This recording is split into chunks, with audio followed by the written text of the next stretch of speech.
eyi bon min ko Oumar Diaw d'abord ko jumanajo jibinaɗo e Ndioum mawnuɗo e Ndioum koɗɗo Ndioum Walo legal biyetegal Ndioum Walo hande komi premier adjoint au maire de la commune de Ndioum komi aussi acteur mo ganduɗa de développement mo ganduɗa aussi mi waɗi comptabilité mi ligguimayi ko wiyete ko centre de gestion et d' économie rurale woni centre ɗo ɗo joɗiɗen ɗo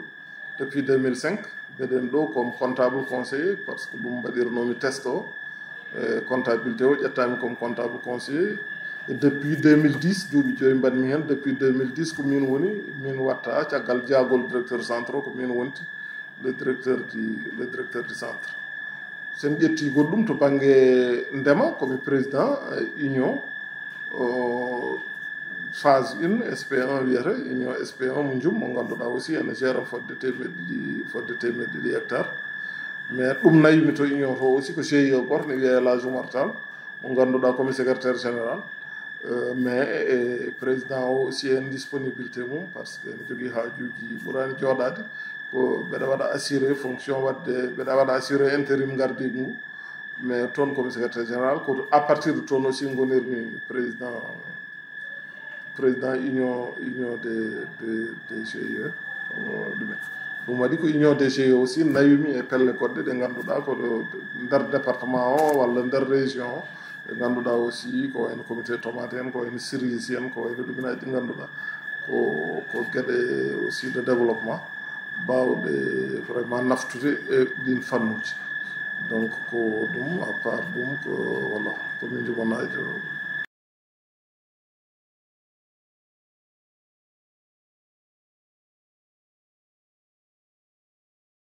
aɗa andi commune ko golle jokkoje tan nde tawno liggey saɗa liggo e ɓamtare aɗa liggono ko wawi wonde foof gonɗa koye ko wiyete ko planification firti ko yiyande commune daɗi mandat gonɗa koye wiide mbeɗa liggo no commune o mbaɗa planification ma wiide e nder ɗiɗo duuɓi joyyi ko ɗum ɗo e ɗum ɗo liggotoɗo ɗum tawa a waɗani tenir en compte e mandat ji ɗum ɗon aussi ummoto koye programme ma an yidde ma sa dañi no gollortoɗa mais ummoto aussi koye programme ƴogaɗo e nder yimɓeɓe c' est à dire ko watte ko d' une façon participative wiyete ko yimɓeɓe ɓe tawoyta ɓe jewtide mbaɗa programme ma donc mbeɗa jaggui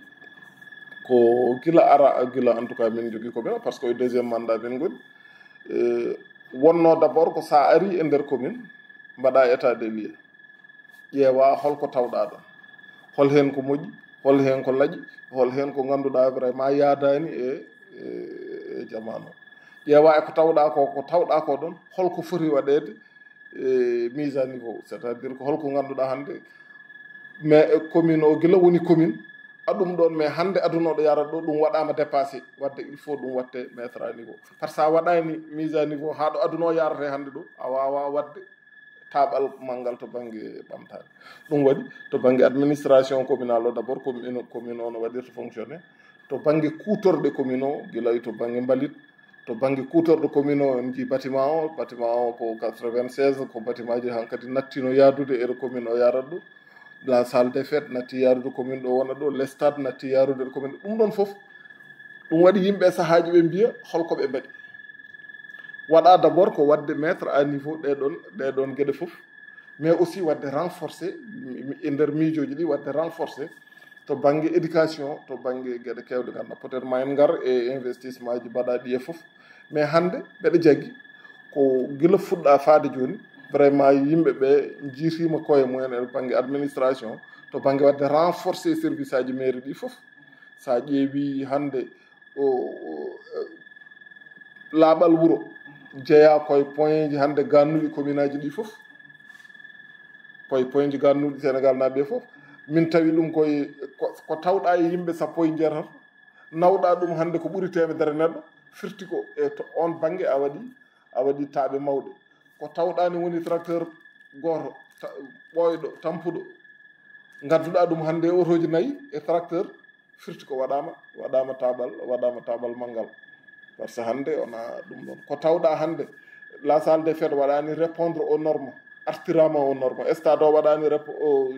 notaki e vraiment ɗo foti ɗo wuuro ngo tolni ɗo artira hen jiitani noon école aji ɗi ko waɗa ko hen to banggue éducation par ce que min mbi ko éducation foti adorede nde tawno ko ɗum woni fondement foof hannde gueɗe kewɗe mbaɗama hen sen paami hen ko kala ɗo a simti seeɗa e programme uji ƴettaɗi woni ko woni espace en e ko woni appartement ɓuuro foof ko ene mbawi jaaki e programme uji beele ko ligguel ndi ganduɗa oɗo saw fuɗɗanoma giron coa at walla ko on ngayi tan mbaɗa relancé ligguey minen aɗa andi no mbimi ni ko planification woodi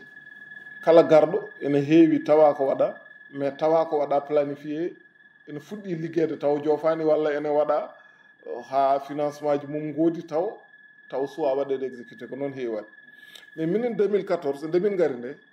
malheureusement min tawani projet ni miijaɗo ene fawa ene wiya waɗama négocié financement ko ɗum ɗo foti arde walla gollal puɗɗingal potngal jokkirede c'est vrai que maire gonnoɗo o won ko waɗi mais to banggue planification makko comme min tawani projet baɗaɗo mo suwadde il fallait ko min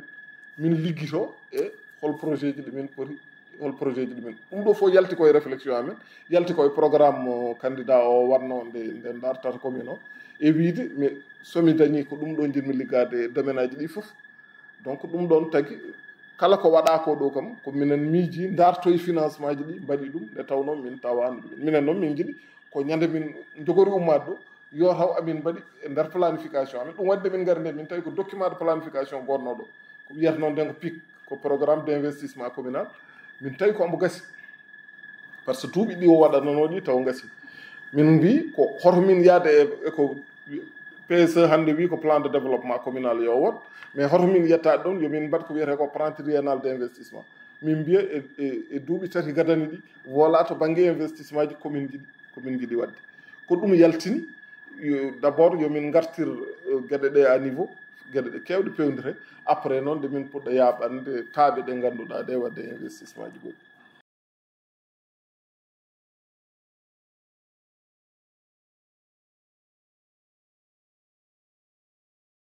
way min balli nde tawno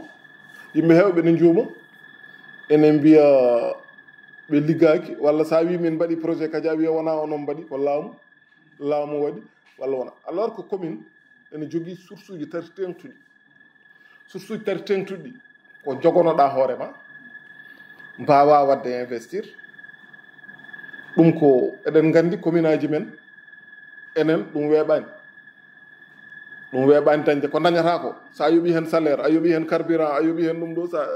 won hen bomɓe mbawa ɗum yobdude walla jaaha e programme uji laamu yimɓe fof ndendi mbaɗa feere ƴettoya toon gueɗal ma nde tawno ko commune aji ɗi fof ndendi ɓe ngala ressource aji timmuɗi pour wawde wadde investir ɓe wadde investissement ji ɗi commune namnotoɗi ala commune dans le département de Podor au Sénégal ni ne saɗi commune ba kattanɗo hoore mum e ɗum ɗon mbawɗa ko ƴewde seeɗa mo joguiɗa o aɗa wawi wadde hen état e ko wiyete ko les compétences transférées ene waɗi ko tottatma ko to banggue investissement ko wiyete ko fond de concours ene tottuma ɗum ene tottuma aussi ɗum ko ya waɗ investir mais ene tottuma fond de dotation aussi pour ko ya waɗir fonctionnaire banggue jangde to banggue cellal to banggue gueɗe bannoon mais état aussi ne jogui programme uji ɗi ganduɗa ko yimɓeɓe fof ndendi ko leydi ndi rendi ko a yahat kaɓoyeɗa toon dañana toon commune ma gueɗal gadda walla jahata partenaire uji kaɓoyeɗa pour dañde gueɗal gadda donc firti ko aɗa wawi wawande hoorema aɗa wawi dartoyde e projet ji e programme uji état gadda aɗa wawi dartoyde e programme uji avec des partenaires gadda mais ɗum ɗon foof ko ma jogoɗa politique moƴƴo e planification moƴƴo nde mbawa ɗum addoyti sa jogaki politique moƴƴo e plan ganduɗa ɗo paaɗa a wawa ganduɗa programme uji leydi ndi ganduɗa leydi ndi ko namni a wawa yaade toon keɓoya ɗum ɗum waɗi wiyoɓeɓe sahaji ko non ɗum ɓe mbaɗani ɗum par ce que laamu waɗi ɓe gondi koɓe ganda par ce que laamu kala ko waɗata e wuuro ngo tawa koye commune o ko commune o yeehi dartoyi addine waɗa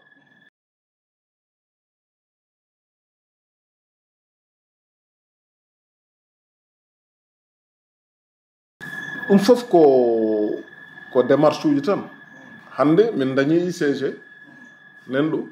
ko programme laamu a yahat toon ƴettoya gadda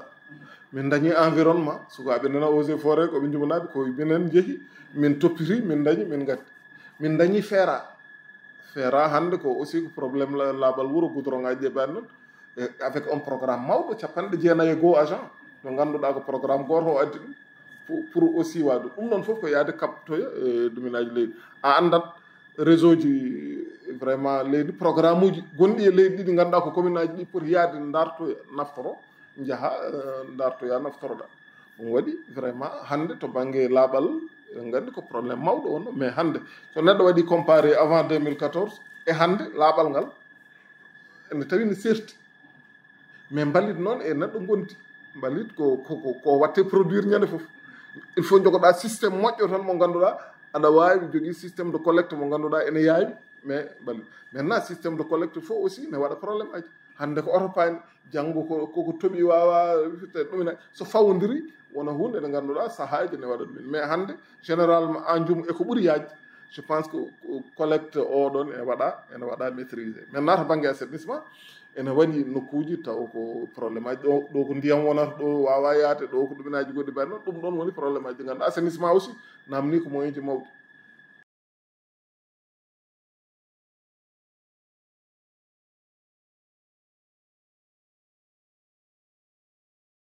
oui promogéde ari ko wadde no promogéde arani wadde assainissement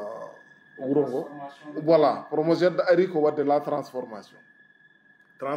d' abord ko wallodirde e yimɓe ɓe aɗa andi joni waɗi ko promogéde waɗi sonaged lomti ICG hay so tawi ko ICG yimɓe ɓuuri wawde mais joni wiye ko sonaged lomti ɗum donc promogéde kañum woni structure mawɗo o mo ngannduɗaa ko kañum waɗata infrastructure uji kañum mahata hannde ɓe gaddi ɗo e jum ɗumin mawɗo centre de tri mawɗo mo ngannduɗaa ko département o fof ne wawi ɗum hutorade pour wadde trier e transforme mbalit o par ce que hannde mbalit wiya ko yiyande yimɓe joginde e mbalit o yo change yiyande yimɓe jogui e mbalit yo change nden ko ɗum mbalit tan yo jagge weddoye hannde yo ande mbalit o ambo wawi jibinde nafoore aɗa wawi dañde e nder mbalit o mbaɗamo transformé daña hen ɓe ngannduɗa jibina liggeyaji ha keewa jibina économiquement ngaluji ha keewa ne wawi par ce que promogéde ɗo ko ari ko wadde déjà investissement tan moɓe mbaɗata o e nder jum ɓuuri 1 milliard centre moɓe mbaɗata o ɗo financement mum e ɗumin mum ɓuuri 1 milliard kañum e équipement mum eko watte ko fof sukaɓe hewɓe liggottoon sonaged o woni ICG o sukaɓe hewɓe liggottoon ɗum ɗon ma wallit no feewi e transformation jidani e conseil départemental o avec projet mum gom amin jogui aussi centre de tri tokos mo ngannduɗa aussi mbaɗa to e dande maayo to onne ko pour yo ƴeewe goomu wawa liggade hen ene waɗa trier ne yaltina plastique waɗa banggue waɗa yaltina jamɗe waɗa banggue yaltina ɗumen ɗum kadi ɓe darane marché tawa ɓe mbawa ɗum yeyde ɓe mbawa ɗum ɓe mbawa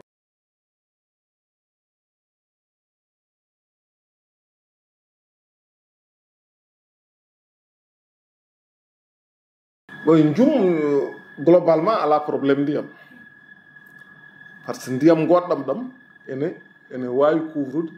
ene wawi yettade yimɓe fof jum jogui ko probléme kotkiki ne yaawi c' est à dire yimɓe ɓe no gone hoɗirde ni yimɓe nen cooda terrain ji yimɓe nen jahne maaha e nokkuji ɗi ngannduɗa sowa waɗede lotissement nandi ko ɗum ko habitation mo wonani lawol wi ko ɗen koɗorle yo ɗe potani wodde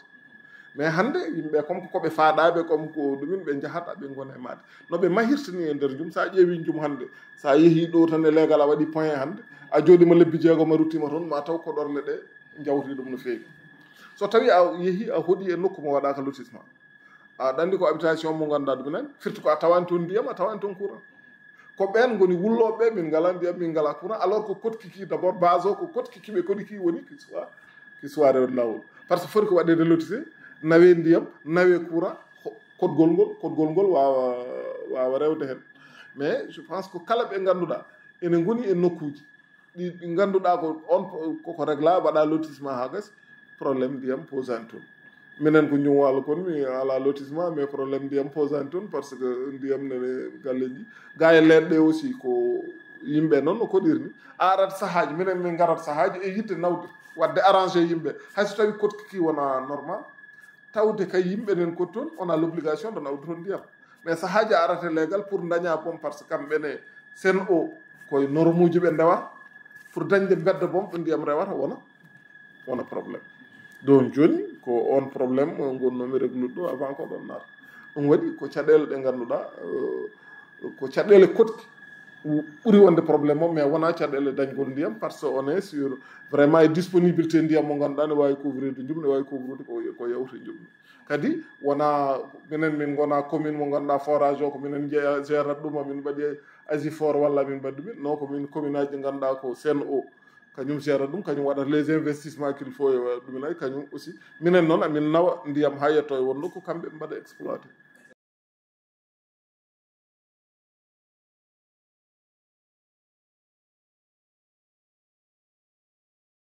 non scanner moom koye laamu Macky Sall mi yi jumni foti dañde scanner waɗi commande scanner wona mbeɗa soodo e paquet sukara walla mbeɗa soodo e kilo mew scanner ko nokku o ƴeewate norme uji ɗi ƴeewe commande waɗe en fonction de ɗum ɗon donc ko commande watte e scanner mi yii dans les réseaux yimɓe mbiye ko minen gaddi ɗum par ce que min mbaɗi marché minen gaddi ɗum état waɗirani fonctionné noon addi scanner o ko le président de la république c'est le président de la république par le programme uji mum ko kañum waɗi ɗumen sinno ko marché addano scanner mbaɗaɓe réceptionné ɓe wona scanner goto he wadde firti pourquoi ko marché jumo addi scanner par rokka jomñaji non c'est que ɗum ala sens kadi nde marche uji ɗi mbaɗa nde haari ɗum c'est important he yimɓe hollirde amin cohli ɗum ɗo mais ɗum ɗon so ene waɗe nde ɓe mbaɗi ɗum nde le directeur de l'hôpital mi sikku onon fof ɗo gonno ɗo yaltini kayit pour hollirde scanner o holno commande o yaari holto waɗa commande holɗumen e holnde ɗamina waɗede réceptionné état waɗirta fonctionné ko noon tagui hande ɗumen maintenant scanner na ara jum forcément le président de la république kañum waɗi commande ɗo e jum quand même wiya le maire hay so tawi hôpital o ko hôpital départemental le maire hande ko ministre de la république scanner so sodama faade jum te kanko ñande fof avec le président avec le premier ministre avec le ministre de la santé ñande fof aɗani maire ko dogata ko yo scanner at sohlani waɗede médiatisé sohlani waɗede sur la place publique par ce que konngol makko ko wawi ko nafde hen konngol am wawa ɗum nafde konngol yimɓe heɓe mbawa ɗum nafde donc so tawi o haɓima kanko e fannu makko no haɓori ha scanner o waɗi le président de la république alay sago ruttambo teddungal e wiide scanner o nen ari nen fayi jum kono alay sago an jeeyeɗa e adiɓe wiyede scanner gonnin ko ɗum woni ko kewi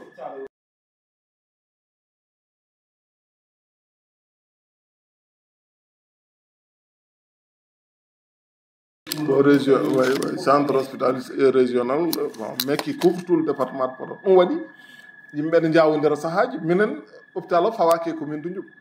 hôpital o fawi koye conseil départemental hay so tawi boom rayon makko ɓurtima département o mais hôpital o fawi koye conseil départemental mais ko wona ɗum ko les gens là ɓe cikkata ko Ndioum dañi scanner probléme aji degli scanner jeeya koye ko ɓuuri famɗude e caɗele hôpital o wonti scanner quand même scanner ko holɗum ko daña wona ñabbuji namniɗi il faut mbaɗa radio ɓurɗo wonde ɗumen mbaɗoya scanner mais wonko gondata hande e ñabbuji ɗi gondata scanner o safanima te cafrowo ɗum ala ɗo e jom ne heewi hande sa ƴeewi urologie en sa ƴeewi neurologie en sa ƴeewi ɗumenaji kewɗi ɗi ganduɗa hande ñabbuji ɓurɗi tampinde yimɓe mbiyatɗa ko ya Ndar walla ya Dakar hare nde foti wonde ko yo spécialité ji ɓuuri hewde e hôpital o so spécialité ji gari noon ko nden scanner o jogui nafoore kono so tawi ko a wiyama ya ƴeewoyi médecin Dakar sa ƴeewoyi médecin Dakar sa wiyama waɗa scanner a artata jum pour mbaɗa scanner ko toon mbatta scanner ne waɗi privé ji ne waɗi public ne waɗi foof c'est important ko ɗum avancé e dañde scanner en Ndioum ene waɗi fayida c'est important mais hoto yimɓeɓe jaggu ko scanner dañama probléme aji santé Ndioum réglé voilà probléme aji santé Ndioum ko no dañirɗen ni nefrologue hande waɗoɓe dialyse foof ne gara ɗo no jogoriɗen wone gueɗe woni service aji aussi alay saago spécialité ji goota par ce que spécialité ji ni nan noon to hôpital kalis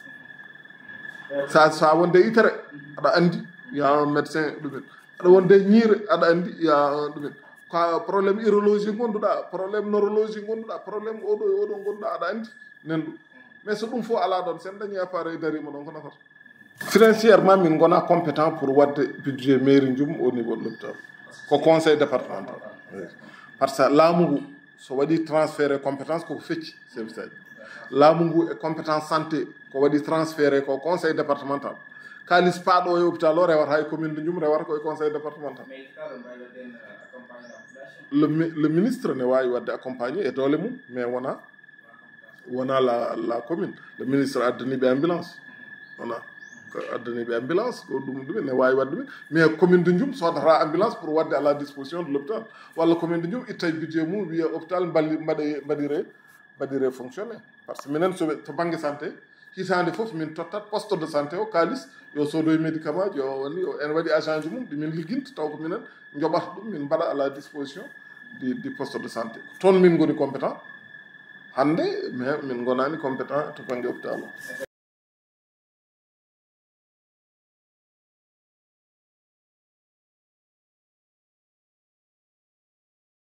aɗa andi commune wuuri koye recette aji mum commune d' abord saɗa yiiɗi liggade alay saago mbiya ko mbawmi dañande hooram ko il faut mi yiya waɗa ɗum maximisé wona peut être mbeɗa wawi heɓrude foof mais il faut ñande fof miijoɗa ko poɗɗa dañande hoore ma ko holno ɓeydirɗa ɗum e kala ko yimɓe ndendi le maire wona kañum jeeyi ko la commune jeeyi kala ko yimɓe ndendi so tawi an aɗa hutoro ɗum te lawol wi sa hutorima ɗum ko ɗum ɗo poɗɗa wadde waɗande wuuro ngo foti ko la commune toppitono ɗum heɓirte jakarta min ndewde mabɓe ɗo heewi sarataji min ndewde mabɓe ɗo heewi mi sikki jakartaji min jeeya e walluɓe ɓe yoɓe mbaɗ organisé min joddima e mabɓe laabi kewɗi e inde maire min liggudima e mabɓe min ballodiri e mabɓe ɗo wonno ko individualité ji min noddata haaɓe mbaɗi fedde ɗum min kalde e mabɓe au lieu ko juuti ñande fof ɓe terendira juuti ala ko en nanodirtu hayso tawi ma won ko mairie perti par ce que ñande fof saɗa yoɓa nogas so tawi aɗa dawa ñande fof ko 3000 francs lewru ndu mais minen min mbi gaare mbaɗe 2000 francs mais lewru fof garon joɓo saret gaare mbaɗe 2000 francs mais lewru fof garon joɓo hakkude yimɓe ko kaldigal min kooliɓe ɓe kooli amen min nanodiri hen won yadnoɓe hen wonɓe jaadani hen mais keweni ndi ko ɗum min nanodiri malheureusement so lewru ma yi normalement tawde ken nanodirɓe poɗɗon donc ko déplacé ade garon joɓon probléme ala aɗa andi numéro ma aɗa andi ɗumen sa ari joɓa jaaha lawol mais kala nde min dillinani ɓe joɓata kala nde min dillinani min joɓata e kala nde min dillini ko arde wiye woy d' accord min dillini ɓe joɓa lewru ndu ko yawti ko foof wiye woppama min mbi ko min jalti hen on kadi chaque fin du mois mamin mbaɗ opération kala mo yoɓani min dartina ɗum ha joɓa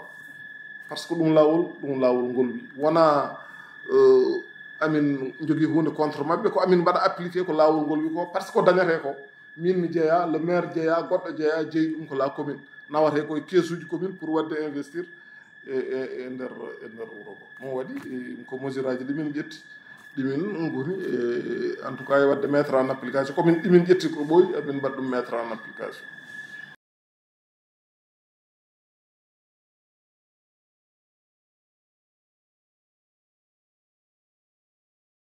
wayi hitande fof min mbaɗat accompagné hitande fof min mbaɗat accompagné min daarat peeje no min mbaɗiri ɓe accompagné min mbaɗa accompagné CFE min mbaɗa accompagné BFM min mbaɗa accompagné BAC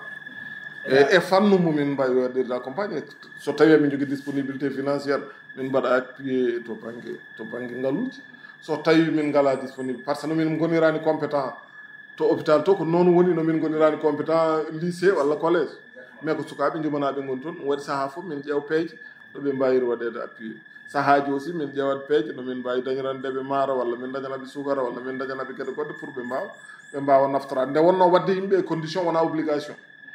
defande ɓe ñamminde ɓe c' est pas une obligation par ce que hen goto fof fonctionnaire gonɗo e mission tottaɗo ko ene yaada hen ko walla tottateɗo ko ene yaada hen mais teddugal waɗi enen so tawi neɗɗo are men ne woni koɗo men toppirɗen ɗum ɗum waɗi sahaji noon en satti sahaji min mi yadata e ɗum nayi par ce que yahata ha yimɓe jiiɗa wattude ɗum ko alay saago batta ɗum bomno minen ko defan toon min ko min ñamata ɗum ɗo ko ɗum ɗo min ñamata min mbatta alors que laamu ko tottuma kalis ya jogo hoorema so goɗɗo o jogui ko gosi makko addanima sa ñamani gosi ƴeew kalis mo laamu tottuma o jaaha coodoya walla mo anni yi tottudema o jaaha coodoya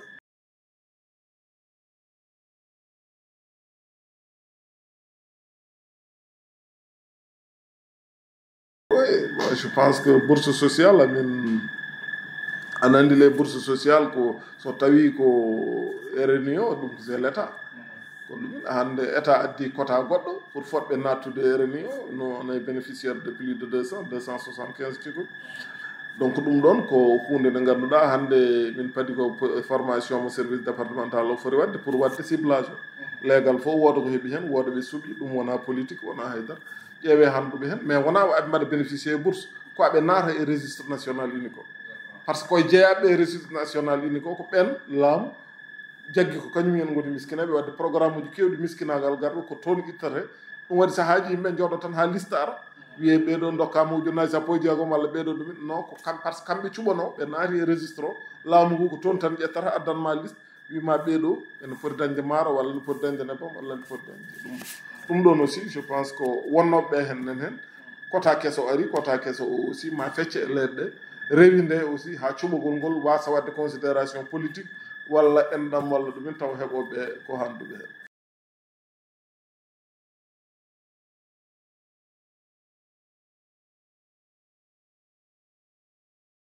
kala ko kewi ene wawno wonde hen par ce que aɗani poɗɗo haalde mo haalaji aɗa aminto ɗiɗi foof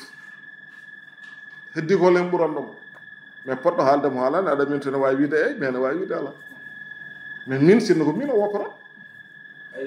non mi yiiɗa o woppa par ce que woppude mo ene wawi wooda ko bonni mais so tawi kanko omo jaggi o wino ko ɗiɗi tan waɗata omo respecte konngol makko yimɓe fof poti ko weltade waɗi koko jiɗɗa e ko ganduɗa ko kewi ko belde moƴƴi walla moƴƴani sinno ko yidde tan wiyede suɓo jeeyami ko min personnellement ko sinno wiyano hande gaare benno bokka yakarnaɓe nde gota beela o yahat walla o heddot gotanmi ko yo heddo mais ko waɗi ko je considère ko neɗɗo mawɗo tan wawi ɗum wadde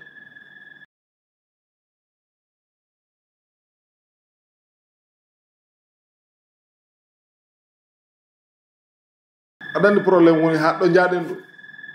ɗo jaraten ɗo ha ɗo jaraten ɗo e lebbi keddiɗi goto tan joguimi yakar ko kañum tan wawi gañanade benno bokko yakar woni Macky Sall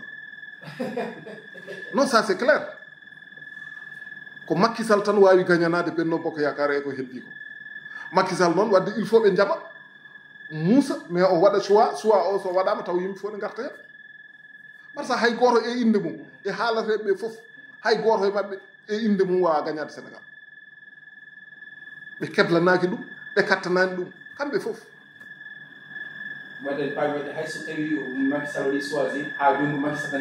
Macky Sall tan woni ɗon wotoɓe ɓe gotonirta tan ko saabu ko Macky Sall woni ɗon saabu ko Macky Sall woni ɗon ko Macky Sall suuɓi oɗo wadde oɗo so woni ɗo ene wayno ko Macky Sall ene wayno ko Macky Sall woni ɗon on sa mbele so waɗi choisir mais vous n'attendez pas que docteur Cheikh Oumar soit le directeur de campagne ko nande dans tous les cas min gondumi koye docteur Cheikh aɗan min mi wondani ko wiyete ko so Macky Sall suuɓi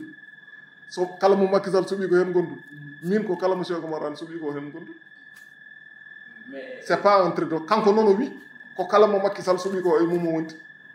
min ko kala mo suuɓi ko e mum gondumi donc firti ko ala probléme ko wonori jam ko eɗen gandi politique makko e leydi e ko waɗi ko défendre kanko o waɗi défendre o suuɗaki aɗa andi waɗi ko suusde e hulde kanko nde o gonɗini nde o jiiɗi ko président wonta o hollir o yehe téléji o yehe radio ji o yehi partout o mi sikku so tawiraɗo limta tan ɗiɗo tan ɓurɓe wadde défendre président Macky Sall e oɗon saaha e wadde défendre yo président won o wonata hen so woni ɗiɗo tan nde cuuɓe e Sénégal o wonata hen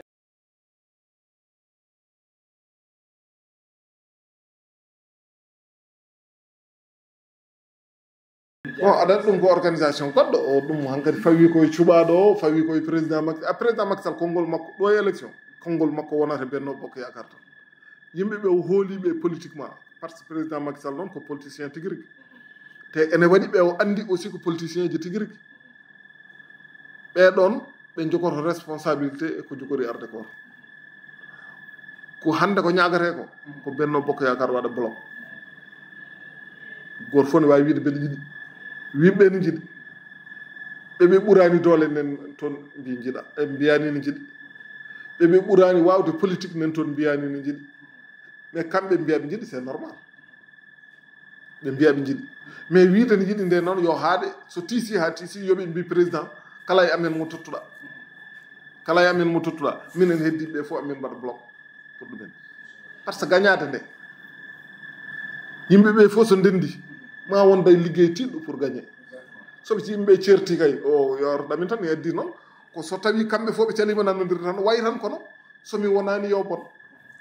soɓe gone position somi wonani yo bon noon so boni président Macky Sall kam waɗi ko fonno wadde bonanta tan ko kamɓe ɓe ganduɗa ɓe goppani koɓe ganduɗa koɓe heddiɓe e politique o